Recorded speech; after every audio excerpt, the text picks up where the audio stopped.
I don't want to post lazy content. However, I feel like this is the one time it may be necessary to just sort of screen capture the Yu-Gi-Oh! Organization website and scroll through what they posted. I actually watched this happen on Zodiac, but if you don't know, if you aren't in that group, basically this guy pulled, I'll scroll down here, he pulled this card out of an OTS pack. So he pulled Metaltron 7, the True Draco Combatant, which is a card out of Maximum Crisis, and he pulled it allegedly out of an OTS 4 pack, and people don't really believe him. I mean, this could be a, it would be a really good fake, but obviously there was no Eye of Anubis in the bottom right-hand corner, so people did not believe him at all. But what ended up happening was that he posted that he just kept pulling supers. I mean, we have the Zephyr card, we have whatever the fuck, the Fairy Tale card, we have the Spiral that I'll get to in a second, the Lyric card, the Penguin card.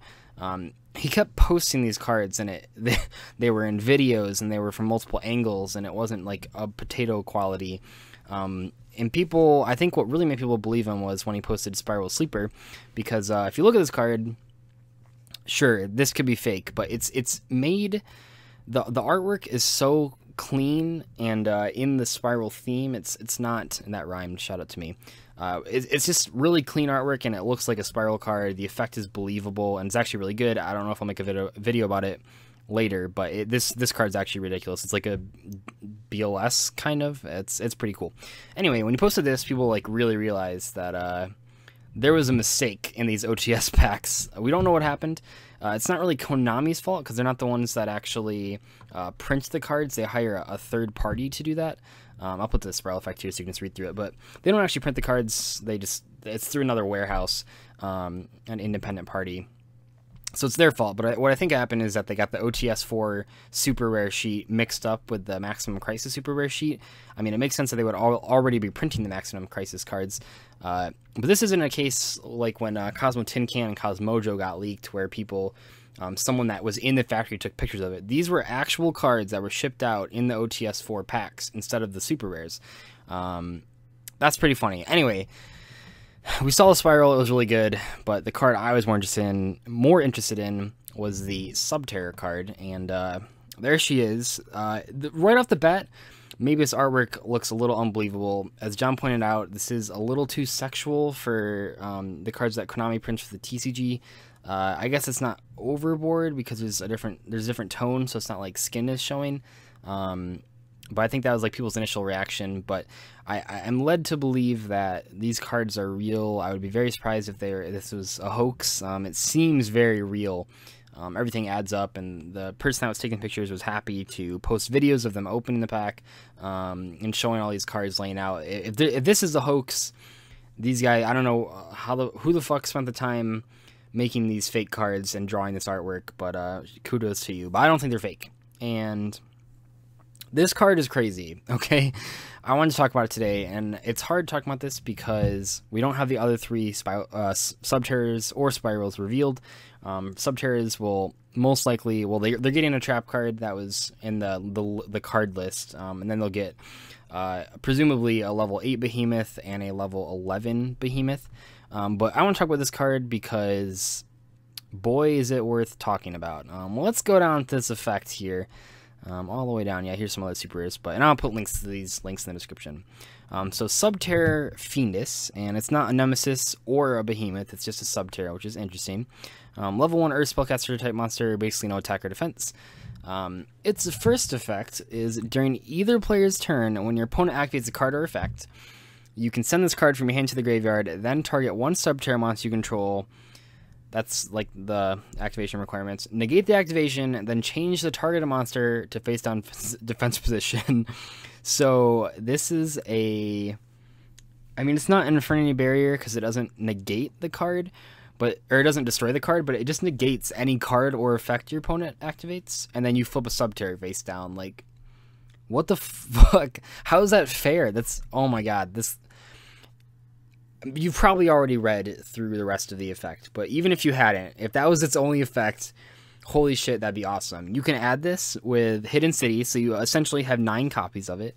You can summon this with 1 for 1.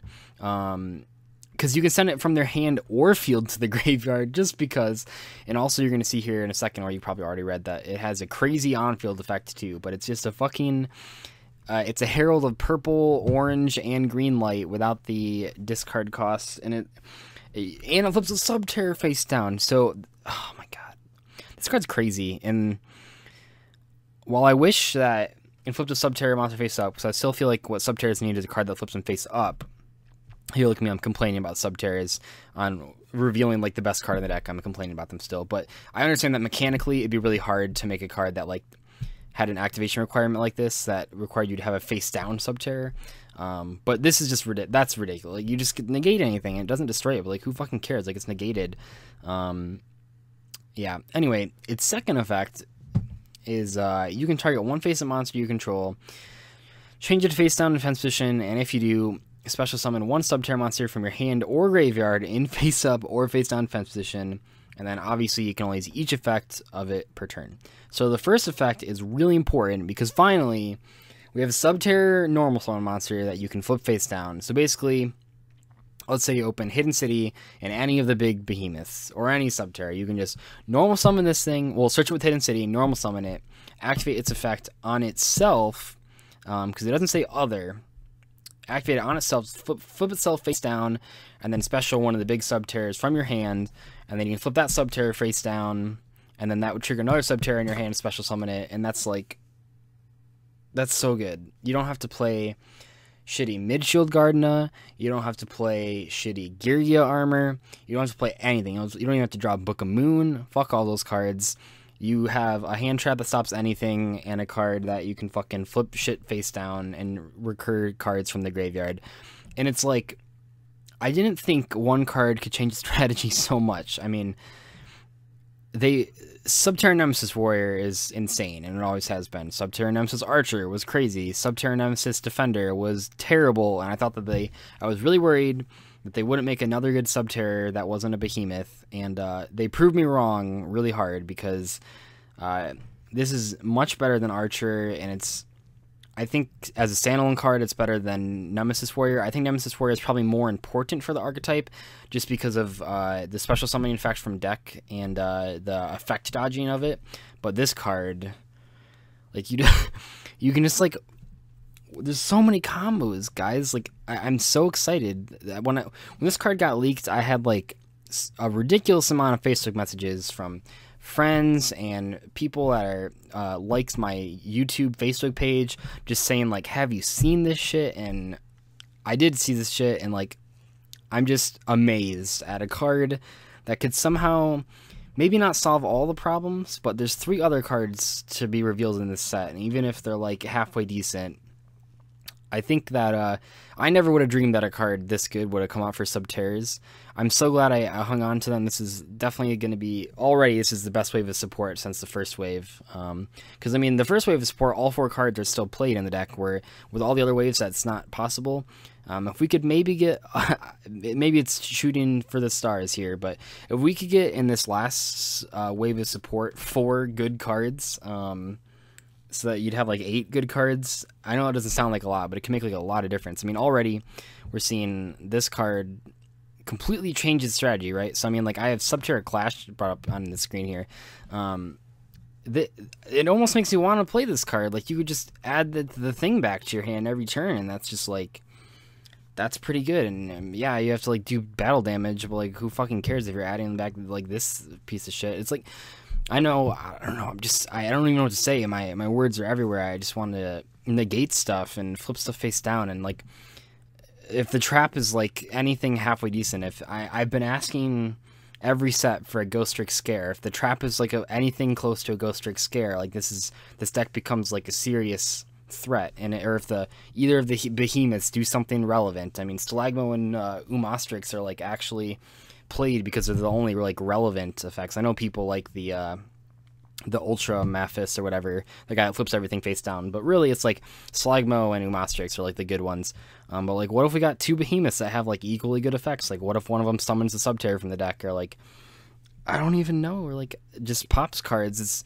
There's so much potential. And you know, I thought Konami hated Subterrors. I really did. I thought they just gave up on them.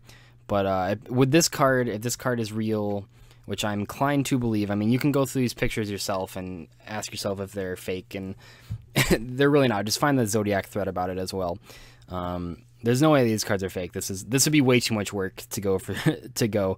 You'd have to print so many cards, and you'd have to physically draw the artwork for the Subterror and the Spiral, and somehow make them on theme and mimic the style of the Yu-Gi-Oh artist. It just wouldn't happen. But yeah, this card's fucking insane. I'll do a full review of all the new Subterrors when they get leaked, but the OTS pack, I mean, it was only the supers of the set, so we only got this one Subterror and the one Spiral.